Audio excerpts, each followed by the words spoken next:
আপনি দীর্ঘদিন কাজ করেছেন, পড়ালেখা করেছেন, এবং সেই জায়গা থেকে যদি আমি একটু হেলথ সেক্টর নিয়ে কথা বলি, হেলথ সেক্টরে বর্তমানে বাংলাদেশের সবচেয়ে প্রাইম চ্যালেঞ্জেস যদি আমি তিনটা আপনার কাছে শুনতে চাই, আপনি কি কোনগুলোকে সবচেয়ে মূল সংকট বলবেন?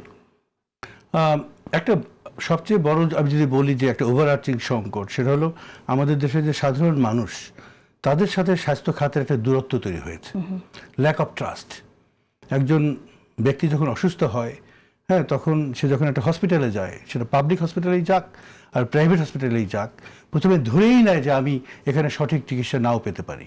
আমার পকেট থেকে 100 টাকা যদি খরচ হওয়ার কথা থাকে, সেখানে 300 টাকা আমার পকেটে খরচ হতে পারে। হ্যাঁ, কারণ ওখানে আমি প্রতারণার শিকার হতে পারি, ওখানে আমার উপরে নেগলিজেন্স হতে পারে। তো এইটাকে আমি মনে করি একটা বড় সমস্যা, একটা সমস্যা।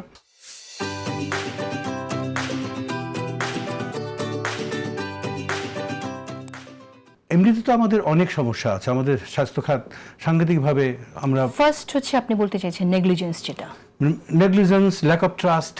হ্যাঁ, এখানে হেলথ সিস্টেমের সাথে এখানে কোনো একক ব্যক্তি দায়ী না, এটা একদিন দুই দিনে হয়নি। এটা আমাদের অনেক বছরের যে অভিজ্ঞতা, এই অভিজ্ঞতার ভিত্তিতেই জনগণের মধ্যে একটা হেলথ সেক্টরের সাথে দূরত্ব তৈরি হয়েছে। এবং এই দূরত্ব তৈরি হওয়ার ফলেই আপনি দেখবেন যে আমাদের দেশের মধ্যবিত্তও না, আমি বলবো যে কিছুটা নিম্ন মধ্যবিত্ত শ্রেণীও যদি তাদের কোনো অসুস্থতায় ভোগে, প্রথমেই চিন্তা করে যে দেশের বাইরে যে চিকিৎসাটা নেওয়া যায় কিনা, পার্শ্ববর্তী দেশে যাওয়া যায় কিনা। সেখানে তারা মনে করে যে ডাক্তাররা মোর কেয়ারিং হবে, সেখানে তাদের যে টাকাটা খরচ করবে সে টাকার বিনিময়ে তারা সঠিক সেবাটা পাবে। হ্যাঁ, এই কারণেই তারা চলে যায়, এবং তার জন্য বাংলাদেশ প্রত্যেক বছর প্রায় 6 থেকে 8 বিলিয়ন ডলার নষ্ট হয়, বৈদেশিক মুদ্রা আমাদের নষ্ট হয়। তো এইটা একটা বড় চ্যালেঞ্জ, এবং এইটার সমাধান করতে হলে পরে আমাদের হেলথ সার্ভিসেস যে কোয়ালিটি, হ্যাঁ, এই কোয়ালিটি ইমপ্রুভমেন্ট, আমাদের হেলথ সিস্টেমের প্রত্যেকটা স্তরে অ্যাকাউন্টেবিলিটি, গুড গভর্নেন্স, হ্যাঁ, এগুলোকে যদি আমরা নিশ্চিত করতে না পারি, আমরা এই ট্রাস্টের সম্পর্কটা আমরা বিল্ড করতে পারবো না। তো এটা হলো প্রথম, আমার কাছে মনে হয় যে একটা বড় চ্যালেঞ্জ, যেটা আমাদের সবাইকে মিলে আমাদের সমাধান করতে হবে। দ্বিতীয়ত আসি যে আমাদের হেলথ সিস্টেমের নেচারটা। স্বাধীনতার পর থেকেই আপনারা যদি দেখেন যে আমাদের হেলথ সিস্টেম ইজ মূলত ট্রিটমেন্ট সেন্ট্রিক, চিকিৎসা সেন্ট্রিক, যার জন্য যারা এমবিবিএস ডক্টর, হ্যাঁ, they are the in every discussion, সবাই everybody looks at medical doctors. হ্যাঁ, কিন্তু আপনার আমাদের যে প্রিভেনশন আর প্রমোশন, হ্যাঁ, এইটা আমাদের সাংঘাতিকভাবে নেগলেক্টেড। কিন্তু আপনারা জানেন যে পৃথিবীর যেসব উন্নত যে হেলথ সিস্টেম যেখানে আছে, ইউরোপ সহ, সেখানে দেখবেন যে প্রিভেনশনের উপরে সাংঘাতিকভাবে গুরুত্ব দেওয়া হয়।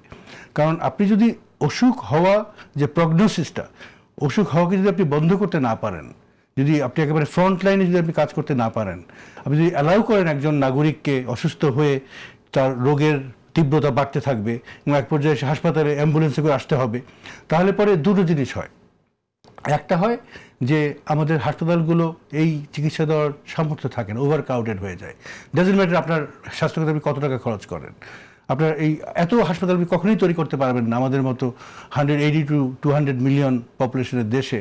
যে রোগী যদি আসতেই থাকে, হ্যাঁ, আপনি একসময় হাসপাতালগুলো আপনার কলাপস করবে। আর দ্বিতীয় যেটা আপনার এই সমস্যাটা হয়, আমরা বলি যে আউট অফ পকেট এক্সপেন্ডিচার। আমাদের দেশের আউট অফ পকেট এক্সপেন্ডিচার, আমাদের পকেট থেকে যে খরচটা হয়, 100 টাকার মধ্যে 74 টাকায় নিজের পকেট থেকে খরচ করতে হয়।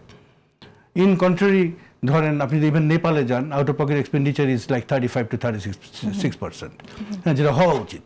হ্যাঁ, কিন্তু আমাদের দেশে এটা অনেক অনেক বেশি। এটার কারণ হলো যে আজকে যদি আমার ব্লাড প্রেশার, মৃদু ব্লাড প্রেশার হয়, বাড়ে, সে আমার ব্লাড প্রেশার এখন ডায়াস্টোলিক 80, সিস্টোলিক 130, আমি হাইপার টেনশনের বর্ডার লাইনে আছি। আমি আজকে আমাকে কোনো হেলথ ওয়ার্কার যদি আমাকে বলে যায় যে ভাই আপনার তো ব্লাড প্রেশার বাড়তির দিকে, আপনি একটু সাবধানে চলাফেরা করেন, আপনি এই খাবার খেয়েন না, আপনি এই খাবার খান, আপনি দৈনিক এতটুকু আপনি একটু ব্যায়াম করেন, তাহলে হয়তো আমার কখনোই ব্লাড প্রেশার এর বেশি যাবে না, আমি নিয়ন্ত্রণে রাখতে পারবো আমার লাইফস্টাইল চেঞ্জের মাধ্যমেই। যদি প্রয়োজন হয় হয়তো আমি আপনার একটা মেডিসিন খেলেও খেতে পারি।